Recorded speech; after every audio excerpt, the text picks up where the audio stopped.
Understanding liability for payment of advance tax. 1. Individuals.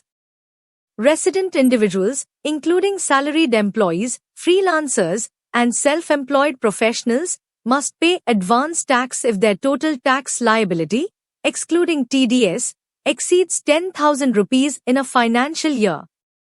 2. Senior citizens, individuals aged 60 years or above.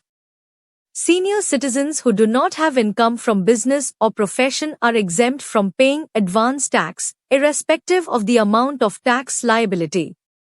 3. Businesses and professionals. Businesses, such as partnerships, LLPs, companies, and others involved in trade or profession, must pay advance tax if their total tax liability exceeds 10,000 rupees in a financial year. 4. Companies. Companies, including domestic companies, foreign companies, private limited companies, and public limited companies, are required to pay advance tax irrespective of the amount of tax liability. 5. Other entities.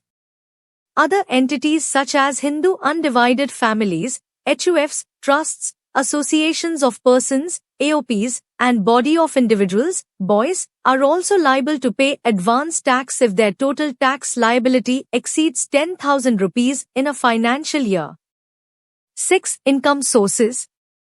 The liability for payment of advance tax arises from various income sources, including salaries, business profits, professional fees, rental income, capital gains, interest, dividends, and other taxable income sources.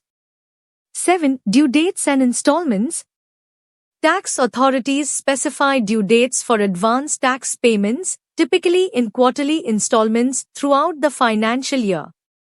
In India, for example, advance tax payments are due on specific dates such as 15th June, 15th September, 15th December, and 15th March. 8. Penalties for non-compliance. Failure to pay advance tax or underpayment of advance tax may attract penalties and interest charges imposed by tax authorities. It's essential for taxpayers to comply with advance tax payment requirements to avoid penalties and ensure timely fulfillment of tax obligations.